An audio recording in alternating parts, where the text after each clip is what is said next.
ठिया दिता रिस्क जो ही था है काय को गिला दे काय को गिला मत दे गिला दे मर दी जगह काई नहीं थे उनकी ज़ात शुक्र अदा करीजे बस वो बेनियाज को वक्त वक्त ते याद करीजे याद करें दे सदके महबूब दे शान दा पियो ही ना है दा चाक किसी मुसीबत ना है दी बच्चा को नहीं तो बिया क्या है चंबड़ गए रोग इना न्याणे दी वजह को ड्रेस मैं रोटी ऐसे दे रोई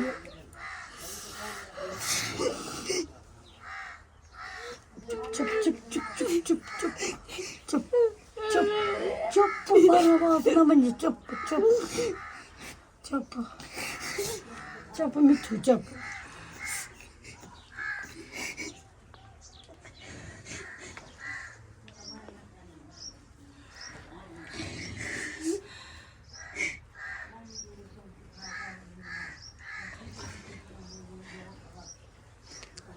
बिस्मिल्लाहिर्रहमानिर्रहीम। अस्सलाम वालेकुम। तो नाज़रीन, आज मैं एक ऐसी फैमिली के पास पहुंचा हूं जिनको देख के बहुत ज़्यादा दुख हुआ है। पता नहीं ये लोग अपनी ज़िंदगी कैसे गुजार रहे हैं।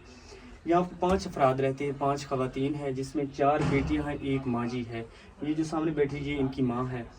इस अम्मा का बेटा था जिनकी शादी हो गई है, उन्होंने इनको जो है ना बेटियों समेत इनको घर से धक्के मार के निकाल दिया। इस तरह की औलाद को अल्लाह पाक हिदायत दे ताकि इस बूढ़े माँ बाप को इस उम्र में क्यों धक्के मार के निकाल रहे हैं।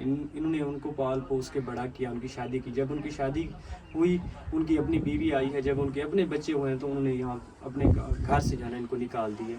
ये छोटा सा कमरा, 4 इनकी बेटियां हैं जो मेंटली तौर पर रिटायर्ड हैं। इनको कुछ पता नहीं है कि हम कैसे अपनी ज़िंदगी गुजार रहे हैं। यहाँ पे बैठे बैठे इस कमरे से निकल के दूसरे घरों में भाग जाती हैं, दूसरी बस्ती में भाग जाती हैं। ये दिमागी तौर पर ठीक नहीं है। ये बेचारी बुजुर्ग अम्मा है, ये भी लोगों की मजदूरी करती है इस बुढ़ापे के आलम में। अपने बच्चों के लिए, अपनी बेटियों के लिए कुछ ना कुछ लेके ये लोग गुजारा करते हैं।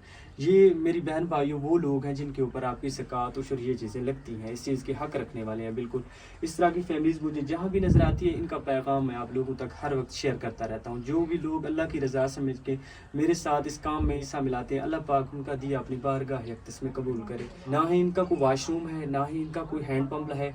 ये इनका कमरा है, ना ये इनका कमरा है। ये कमरा आप देख सकते हैं बिल्कुल कबाड़ खाने की तरह है। ना ही राशन है, कोई चीज़ नहीं है। यहाँ पे इनकी 3-4 पाइयाँ हैं टूटी फूटी है, जिसमें ये 5 अफराद रहते हैं। अल्लाह पाक इस तरह की फैमिलीज़ के ऊपर रहम करे। इनका कोई वसीला नहीं है। इनका अपना बेटा था जिन्होंने इनको जाना छोड़ दिया है। अब हमें चाहिए कि हम इनकी अपनी औलाद बन के, बेटे बन के इनकी खिदमत करें ताकि अल्लाह पाक हमें बहुत ज़्यादा इनका अजर दे। हमें चाहिए कि अल्लाह की रज़ा समझ के हम इस बूढ़ी माँ की मदद करें ताकि हमारी थोड़ी सी हेल्प के बावजूद इन लोगों के कुछ दिन जाना बआसानी से गुजर जाएं। अम्मा तो यहाँ कितने बेटियां जिन्हें दिमागी तौर पे ठीक है? 4 बेटियां जी हाँ।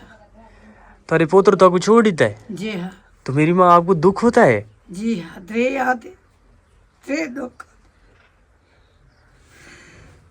ज़ात शुक्र मालिक दी साथ तकलीफ दी सी शुक्र दी मेरी तो चिधारो मले निकल पोदन छुट्टा रे चिड़िया थे। आपको शुगर है? जी हाँ।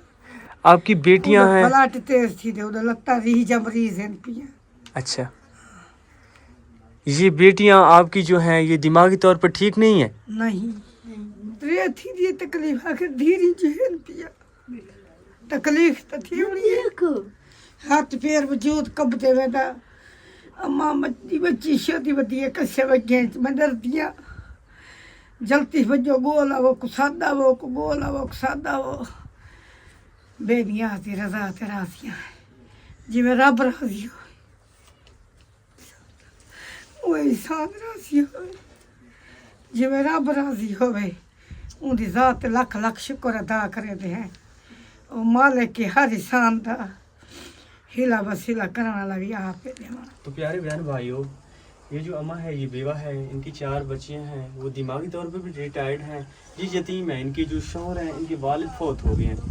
तो इनका एक भाई था जिन्होंने अपनी शादी की है, तो वो अपनी बीवी के साथ अपनी फैमिली के साथ सेटल हो गया। यहाँ पे ये पूरी फैमिली इधर ही रहती है, बिल्कुल कच्चा घर है, कबाड़ खाने की तरह। यहाँ पे ये लोग बहुत ज़्यादा परेशान है। ये माँ बता रही है मुझे जाना शुगर है, मेरे पास इतनी गुंजाइश नहीं है कि मैं जाके अपनी दवाई लूँ, अपने इस बच्चों का इलाज करूँ, ये ठीक भी हो सकती हैं। ये अगर हो सके तो अल्लाह की रज़ा समझ के करें, इस फैमिली की हेल्प करें। ये बिल्कुल मुस्तहिक हैं, आपकी इमदाद की बिल्कुल हक रखने वाले हैं। मैं आपको क्या बताऊँ, इनकी हालात को देख के बहुत ज़्यादा दुख हुआ है। पता नहीं ये लोग अपनी ज़िंदगी कैसे गुजार रहे हैं। अल्लाह पाक आसानियाँ करें।